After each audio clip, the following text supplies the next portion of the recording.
अखंड भारत के विखंडन के लिए जो वर्तमान में प्रयास चल रहे हैं, इस सत्र में हम और आगे चर्चा करेंगे। गत सत्र में हमने अखंड भारत के विखंडन के लिए जितने भी प्रयत्न चल रहे हैं, षड्यंत्र चल रहे हैं, उसकी चर्चा करना आरंभ किया था।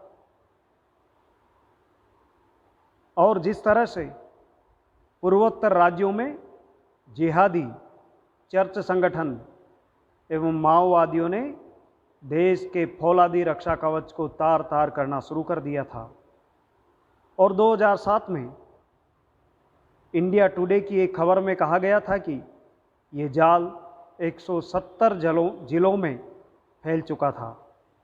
वास्तव में पूर्वोत्तर के राज्यों को मिलाकर एक स्वतंत्र देश स्थापित करने का प्रयास करने के बाद इन संगठनों के अपना विदेश मंत्रालय शुरू करने के उदाहरण उस समय ताज़ा थे। इसके बावजूद तत्कालीन केंद्र सरकार द्वारा उसकी व्यापक खबर नहीं ली गई, उसके बारे में गहन अनुसंधान नहीं किया गया। भारत की गुप्तचर एजेंसियों को उस ओर नहीं बढ़ाया गया। इस क्षेत्र में देश की कुल खदानों के भंडार में से यहाँ उपलब्ध प्राकृतिक संपदा में जो एक खनिज होता है क्रोमाइट, उसका 98.5% इसी क्षेत्र में है। निकल 95% और कोबाल्ट 77% और बॉक्साइट 53% और कच्चे लोहे की मात्रा 33% इसी क्षेत्र से निकलती है, जहां ये आतंकियों का त्रिकोण अपना प्रभाव बढ़ाता चला जा रहा है। विदेशी कंपनियों को यहाँ लाकर इस कच्चे माल की बाबत क्या कुछ किया जा सकता है, इसकी चर्चा आतंकी संगठनों ने शुरू कर दी थी। उन्होंने आतंक के छोटे छोटे दृश्य दिखाकर स्थानीय लोगों में भय फैलाने का काम भी शुरू कर दिया था। इसी कारण उड़ीसा में 60 वर्षीय सन्यासी स्वामी लक्ष्मणानंद जी की हत्या हो गई थी, क्योंकि वे रात दिन राष्ट्रीय भाव का जागरण वहाँ के लोगों में करने के लिए लगे हुए थे। और उनकी हत्या के बाद वहाँ आतंकियों ने और अपना प्रभाव जमाना शुरू कर दिया। और इसी समय वहाँ के नायगढ़ क्षेत्र में चर्च में AK-47 SLR जैसे घातक हथियार मिले, जिससे चर्च की मिली भगत सामने आई। उनके द्वारा अंजाम दी जा रही धर्मांतरण की घटनाएं उजागर होने लगी। 20-25 वर्ष पूर्व नागालैंड में जो स्थिति थी, वही स्थिति पूर्वोत्तर भारत के अन्य राज्यों में पैदा होने लगी। निरंतर ये आतंकी संगठन आपस में समन्वय करते हुए भारत को खोखला करने के लिए निरंतर प्रयासरत आज़ादी के बाद से होते रहे हैं। और भारत की जब हम बात करते हैं, तो वर्तमान के जो भारत के पड़ोसी देश है, उनको इन आतंकी संगठनों ने अपना आधार बनाया है। वहाँ भी अपने बहुत बड़े अड्डे स्थापित करना शुरू कर दिया है। जब हम हमारे पड़ोसी देश नेपाल की ओर देखते हैं, तो 25 वर्ष के लगभग जो नेपाल में घटनाएं घटी है,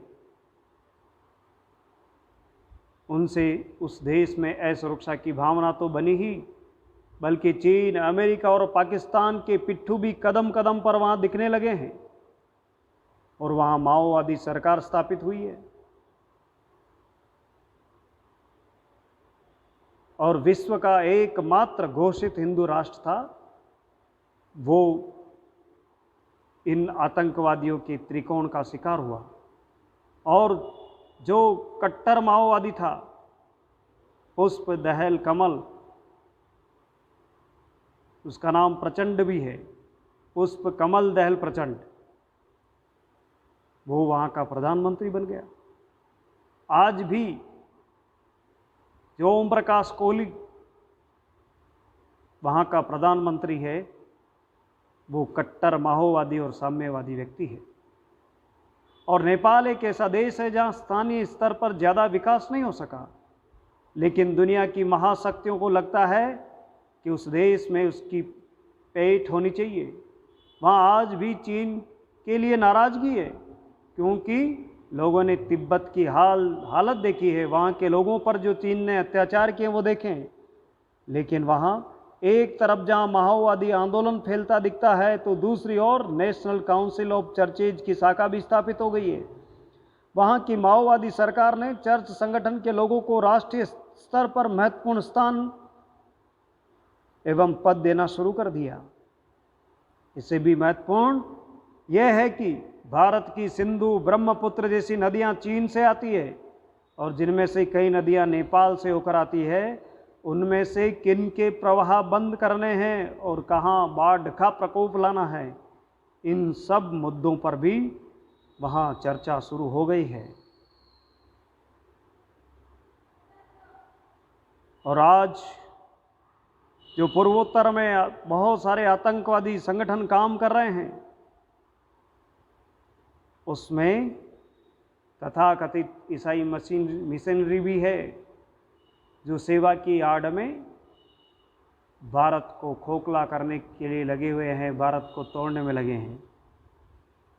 भारत के पूर्वी राज्यों में इन तीनों आतंकी संगठनों ने जिस तरह की गतिविधियां चलाई, वैसे दृश्य दक्षिण के राज्यों में भी देखने को मिलने लगे हैं। दरअसल यहाँ तो ब्रिटिश और ईसाई मिशनरियों ने 200 वर्षों तक अपने पैर पसारे ही रखे थे। अगर तमिलनाडु की पुरानी घटनाओं पर नज़र डालें तो पता चलता है कि भारत की एकता को तोड़ने के लिए किस तरह सदियों तक प्रयास किए गए। इन 200 वर्षों की 200 गलतियों को एकत्र कर युवा पीढ़ी को बताया जाए तो युवाओं में 2 सदियों के इस आक्रमण का समूल नाश करने का संकल्प और साहस आ सकता है। इतनी गद्दारी और विश्वासघात इन लोगों ने इस देश के साथ किया है।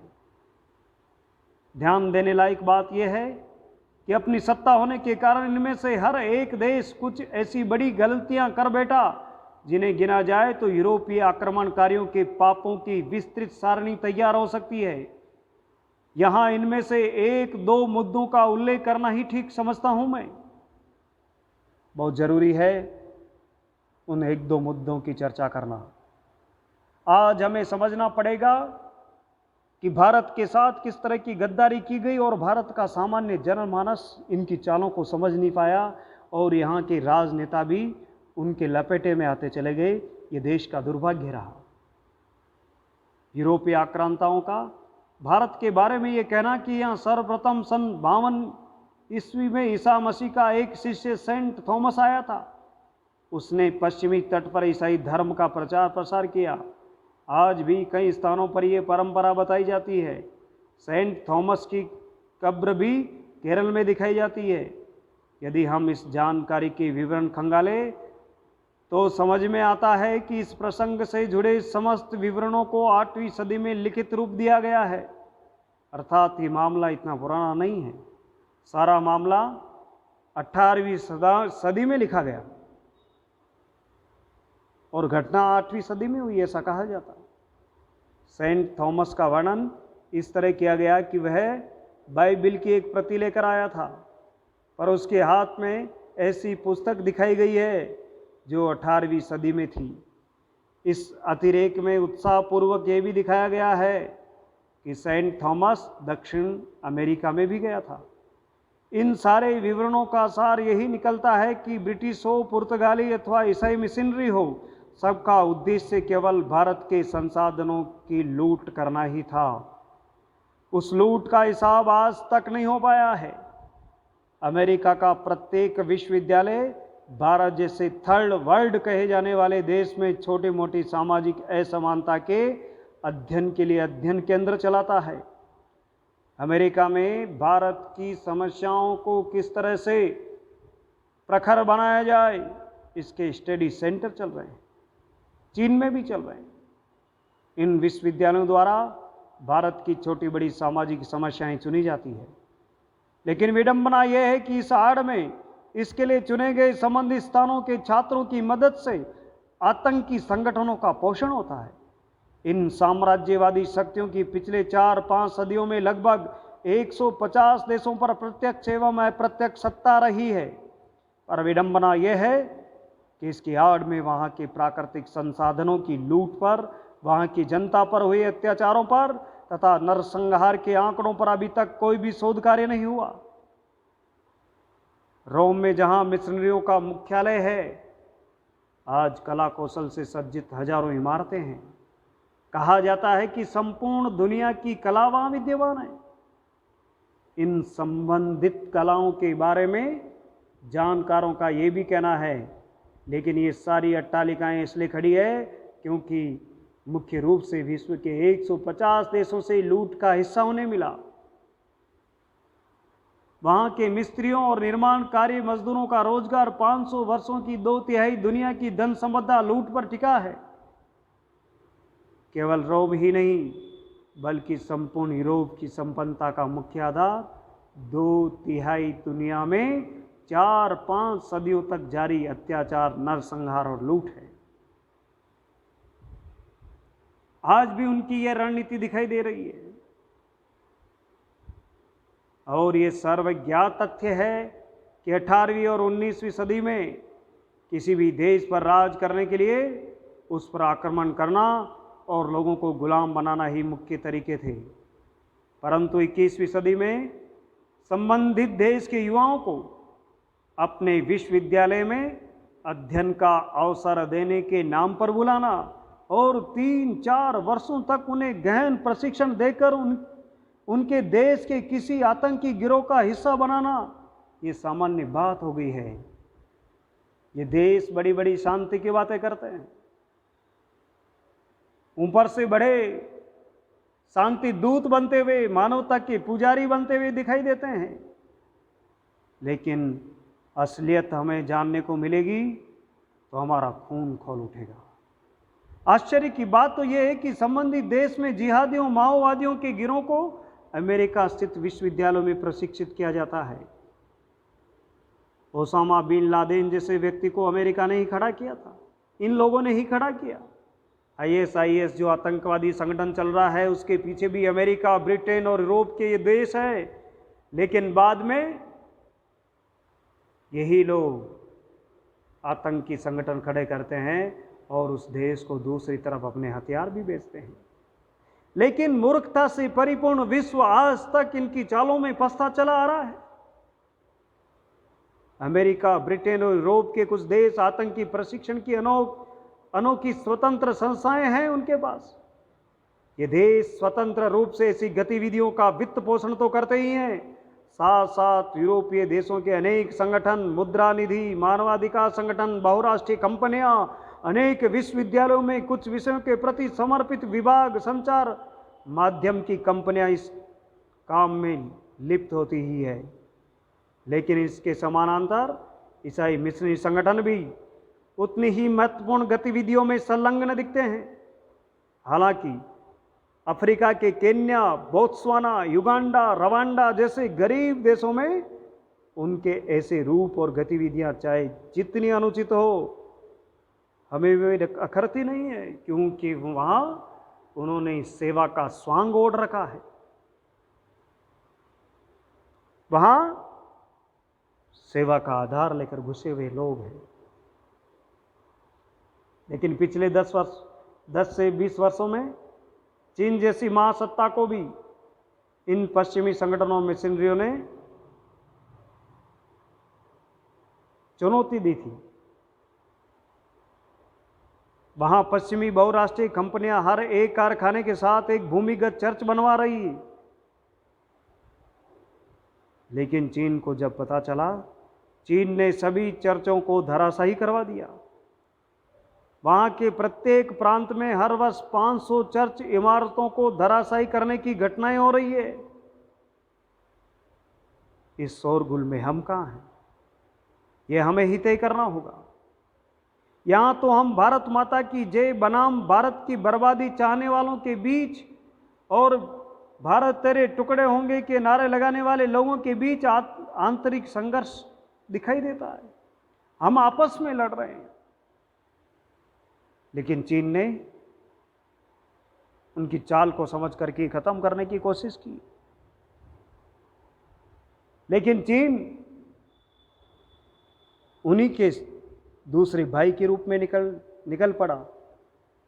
ये साम्राज्यवादी शक्तियां और चीन विस्तारवादी नीति को लेकर के चलने लगा। इसके कारण से आज चीन के प्रति भी सम्मान कम होता हुआ दिखाई दे रहा है, क्योंकि वह भी आज उन सभी तरीकों को अपना करके चल रहा है जिन तरीकों को ये ब्रिटेन, अमेरिका और यूरोप अपनाते थे। और आगे की बात हम करें तो पश्चिम की जो महासत्ताएं हैं भारत में भेजने के लिए लेब मेड माओवादी और लेब मेड जिहादी तैयार करती है। अर्थात लेब में सब कुछ प्रयोगशाला में व्यवस्थित ढंग से इनका ब्रेन वॉश करके इनको तैयार किया जाता है, और इतना गहरा ब्रेन वॉश किया जाता है कि ये लोग अपनी जान की परवाह किए बिना भी जहां इनको प्रशिक्षित किया गया था उनके इशारे पर काम करते हैं। और हमें इस सत्य को समझना पड़ेगा। भारत की राजनीतिक व्यवस्था को ध्वस्त करने हेतु आंदोलन करने वाले और इसके लिए कुछ भूमिगत गतिविधियां चलाने वाली जो संस्थाएं और संगठन हैं, उनमें से अधिकाधिक पश्चिमी देशों की सह पर ही संचालित हो रहे हैं। पश्चिम के अनेक विश्वविद्यालयों में दक्षिण एशिया अध्ययन केंद्र के नाम से ये विभाग चलते हैं, जिनमें इस तरह की गतिविधियों का समावेश होता है। वहीं वामपंथी विचार वाले ऐसे अनेक संगठन हैं जिनका चेहरा तो प्रगतिशील है, लेकिन इनके कार्य और विषय सिर्फ भारत तक सीमित नहीं है। सच ये है कि दुनिया की किसी भी महासत्ता की विश्व के हर एक देश में विस्तार की नीति होती है। एक दूसरे को मात देने के लिए वे शत्रुता की सारी चालें तो चलते ही हैं, लेकिन मित्रता दिखाकर ही एक दूसरे की जड़ें काटने का काम करते हैं। छोटे और मझोले देशों में विद्रोह खड़ा करने वालों के रूप में कार्यकर्ता भेजकर ये तथाकथित महासत्ताएं अपने अपने केंद्र खड़े करती है।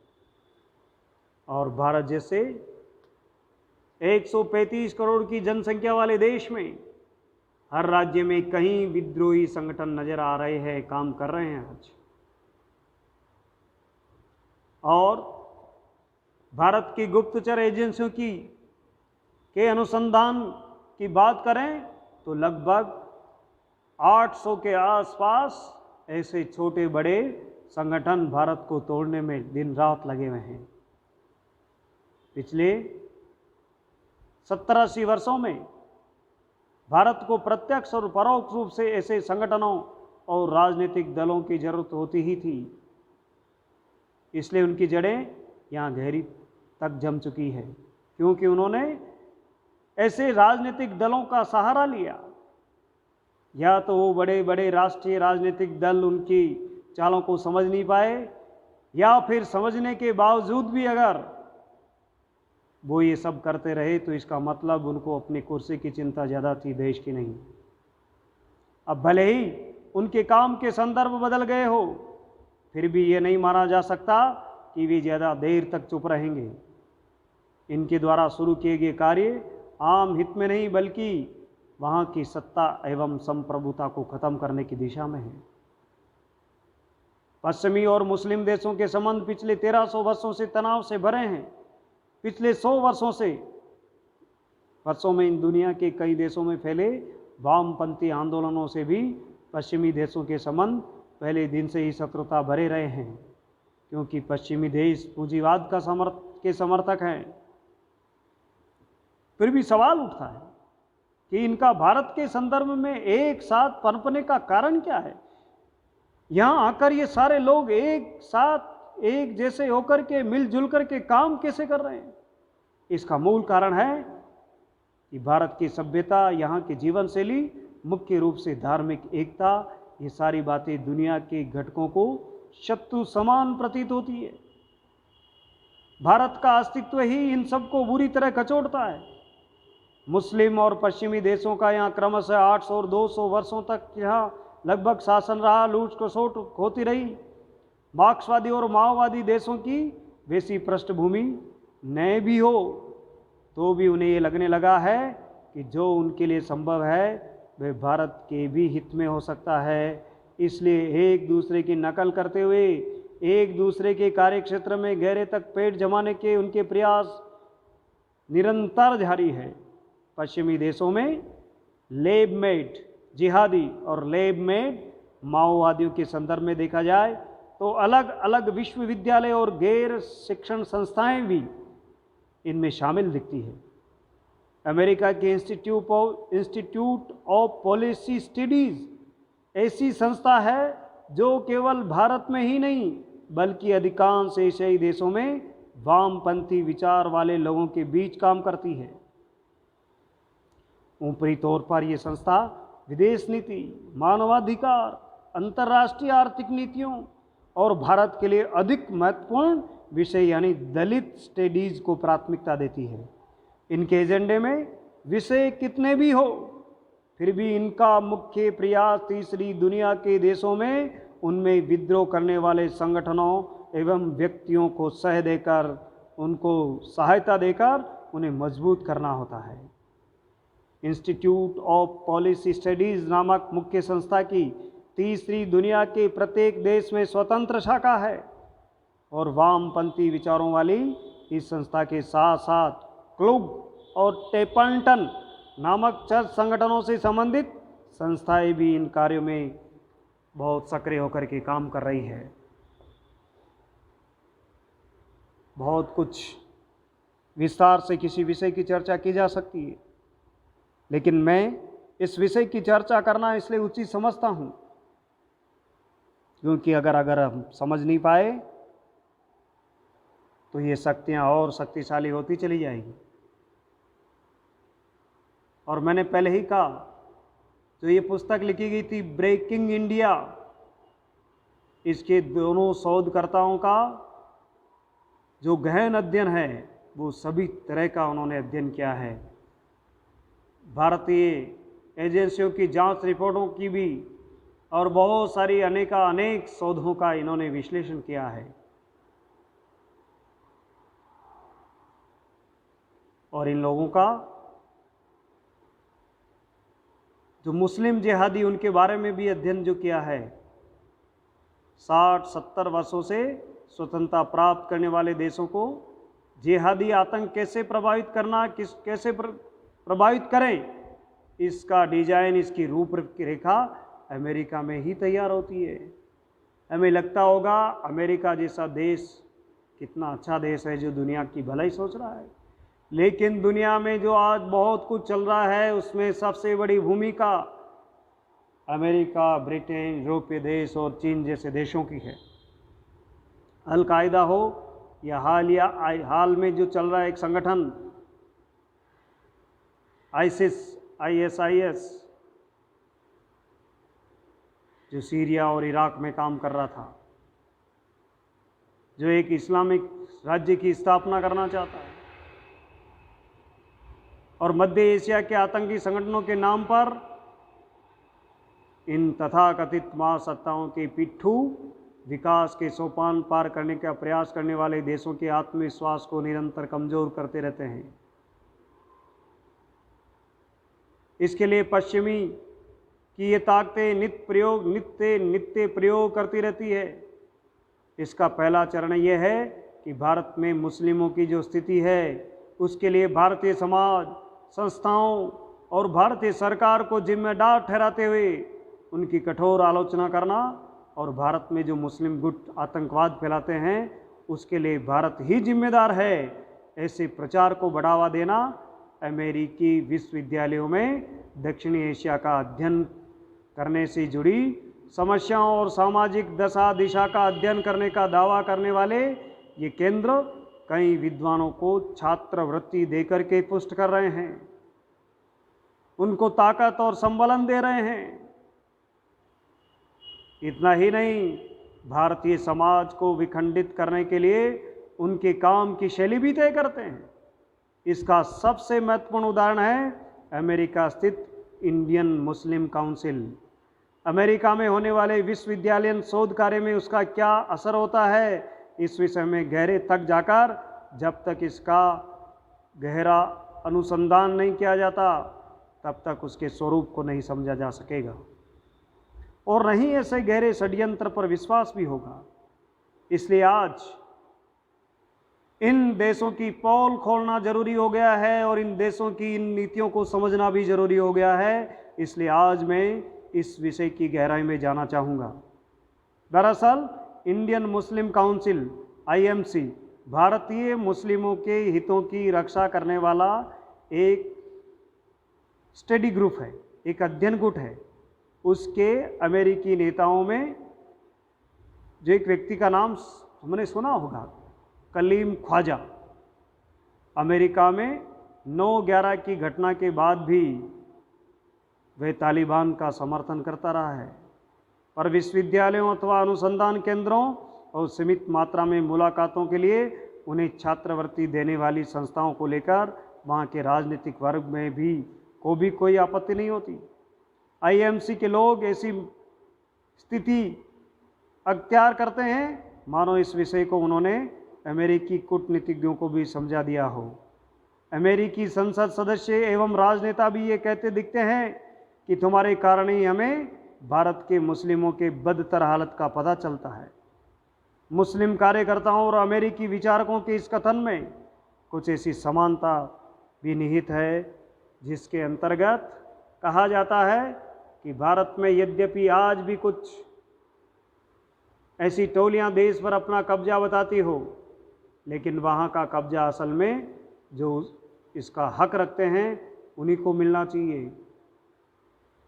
ये लोग कहते हैं कि यहाँ के जो लोग आए आर्य भी बाहर से आए और सभी बाहर से आए, इसलिए ये देश किसी का नहीं है, इसका मालिक कोई एक नहीं हो सकता। इस तरह की परिभाषा इन स्टडी सेंटरों में तैयार की जाती है। आपने एक पत्रिका थी तहलका, उसके संपादक थे तरुण तेजपाल, नाम सुना होगा। उन्होंने इन तीनों आतंकी संगठनों के संदिग्ध कार्यकलापों को उजागर करने के लिए जो एक लेख लिखा था, जिसकी चर्चा काफ़ी हुई थी उस समय। उन्होंने 2008 में अमेरिका में इंडियन मुस्लिम काउंसिल की वार्षिक संगोष्ठी में बीज भाषण दिया था, मुख्य भाषण दिया था, प्रारंभिक भाषण उनका ही था। आतंक के इन तीनों रूपों की कई विशेषताओं को दर्शाया गया था। 2008 में अमेरिका में न्यूयॉर्क स्थित वर्ल्ड ट्रेड सेंटर की सिक्के जुड़वा टावर गिराने की घटना को 7 वर्ष गुजर चुके थे उस समय। उस दौरान अमेरिका की सेना पश्चिमी एशिया में जिहादी देशों के साथ युद्धरत थी। अमेरिका में हर तरफ जिहादी आतंकवादियों के विरोध में माहौल बना था। फिर भी भारत में जिहादियों के पक्ष में विश्वमन करते हुए यहाँ अस्थिरता पैदा करने में पश्चिम की ये तथाकथित महासत्ताएं कहीं भी कमज़ोर नहीं पड़ी, लगातार सक्रिय रही। वामपंथी और मुस्लिम जिहादियों की वन मैन आर्मी तैयार करने का कार्यक्रम इनका निरंतर जारी रहा। उनके समर्थन में इंडियन मुस्लिम काउंसिल के माध्यम से सम्मानित हो रहे थे लोग। भारत के तिरस्कार पर पलने वाली और अमेरिकी छात्रवृत्ति के सारे जिहादियों की पक्षधर और वामपंथ का प्रचार करने वाली अंगना चटर्जी को इस परिषद में टीपू सुल्तान सम्मान प्रदान किया गया। उस दौरान अमेरिका में कई भाषण देने वाली तीस्ता सित्तलवाड़ भी मौजूद थी। वहीं IMC की परिषदों में उपस्थित एवं भारत विरोधी प्रस्ताव में बढ़ चढ़कर हिस्सा लेने वाली लिस मैकिन, अमेरिका के कांग्रेस सदस्य जॉन कॉनर्स का भी उसमें योगदान था, वो भी इसमें सम्मिलित थे। अमेरिका का रेडिकल मुस्लिम गुट भी इन परिषदों में उपस्थित रहता है। तीस्ता सित्तलवाड़ की पृष्ठभूमि के संदर्भ में उल्लेखनीय है कि उन पर गुजरात दंगों के दौरान गर्भवती मुस्लिम महिलाओं को आग में झोंकने का आरोप है। उच्चतम न्यायालय ने विशेष जांच टीम भेजकर उनके खिलाफ जांच करने का आदेश दिया था। जांच में स्पष्ट हुआ कि तीस्ता सित्तलवाड़ ने कई महिलाओं से जिन हलफनामों पर हस्ताक्षर लिए थे वे अंग्रेजी में थे, जो इन महिलाओं को आती ही नहीं।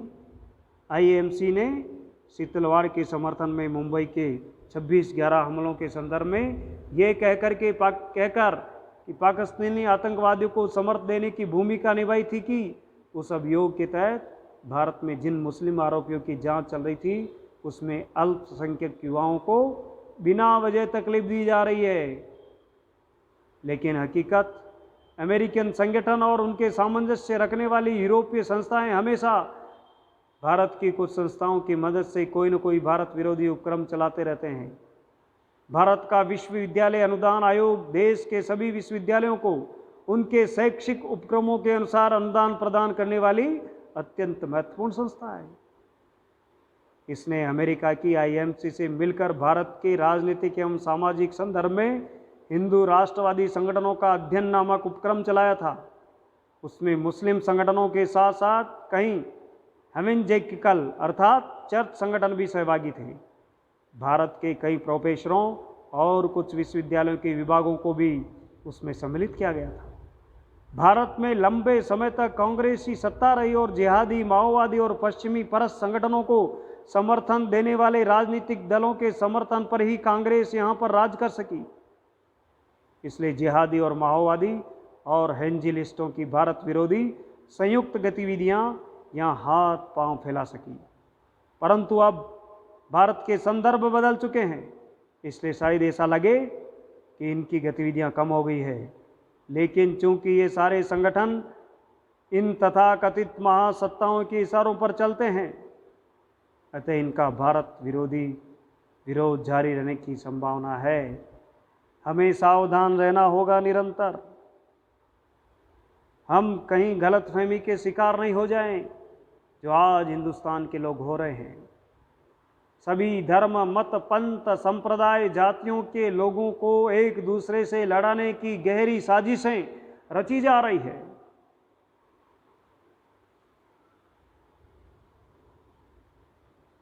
पूरी दुनिया में एक दूसरे के विरोध में खड़े रहने वाले इन तीनों आतंकी संगठनों के उपद्रव को लेकर देश के संविधान निर्माता भारत रत्न बाबा साहेब डॉक्टर भीमराव अंबेडकर जी ने गहरी चिंता व्यक्त की थी।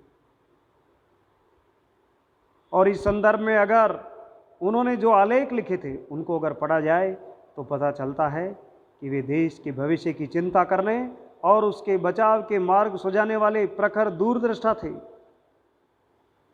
कि चिंता उन्होंने अपने किसी भाषण या किसी समाचार पत्र के लेख में नहीं, बल्कि देश के संविधान को पारित करने हेतु आमंत्रित संविधान सभा में भाषण के दौरान व्यक्त की थी। तब उस संविधान सभा के भाषण में उन्होंने कहा था, वो मैं आज आप सबके सामने दोहराना चाहूँगा। बाबा साहिब का वो वक्तव्य आज भी उतना ही प्रासंगिक है। उन्होंने कहा था, ऐसा नहीं कि भारत इससे पहले कभी स्वतंत्र देश नहीं था। इससे गंभीर मुद्दा यह है कि इस देश ने कुछ सदियों पूर्व अपनी स्वतंत्रता गंवाई। इसलिए चिंता होती है कि फिर ऐसा हुआ तो क्या होगा। इस देश के ही कुछ लोगों ने विदेशी ताकतों से हाथ मिलाया था, इसलिए देश की स्वतंत्रता खो गई। इसलिए चिंता होती है कि क्या वही इतिहास दोहराया जाएगा। इस देश के कई सदियों पुराने पारंपरिक दुश्मन एवं इस देश में अपने अपने सीमित स्वार्थों के लिए लड़ने वाले राजनीतिक दल एकत्र आए और वे देश हित को बलि दे दे तो इस चिंता की कल्पना ही बेचैन कर देती है। लेकिन यदि ऐसा होने लगे तो इस देश पर गर्व करने वालों को तब तक लड़ते रहना चाहिए जब तक खून की आखिरी बूंद उनकी नसों में दौड़ती रहे। ये शब्द पूज्य बाबा साहेब अम्बेडकर जी ने कहे थे। और आज भी उनकी चिंता कितनी साकार होती हुई दिखाई दे रही है, कितनी गहराई से वो हिंदुस्तान की मिट्टी से जुड़े थे, उनके इस वक्तव्य से हमें दिखाई देता है। और भी बहुत सारे प्रयास जो चल रहे हैं, हम निरंतर उनके बारे में गहराई से चर्चा करेंगे और आने वाले सत्रों में मैं इसकी बराबर चर्चा करूंगा। अखंड भारत की चर्चा के दौरान आज ये आवश्यक हो जाता है कि हम ऐसे मुद्दों को उठा करके उनका विश्लेषण कर वर्तमान पीढ़ी को बताएं। हिंदुस्तान के प्रत्येक निवासी तक ये सारा विश्लेषण जाना चाहिए। हमें समय निकाल कर ये सारी बातें सुननी, समझनी चाहिए, अध्ययन करना चाहिए। अगले सत्र में हम और अनेक ऐसे षड्यंत्रों के बारे में चर्चा करेंगे जो भारत को तोड़ने के लिए निरंतर जारी है। और अगले सत्र में कुछ ऐसी बातें भी करेंगे जिनकी जानकारी आज हम प्रतिदिन समाचार पत्रों में पढ़ते रहते हैं। इसलिए इनको बिना समझे भारत माता की रक्षा करना हमारे लिए थोड़ा कठिन हो जाएगा। इसलिए अखंड भारत की चर्चा करते समय इन विषयों को समझना जरूरी हो गया है। शेष चर्चा हम अगले सत्र में करेंगे।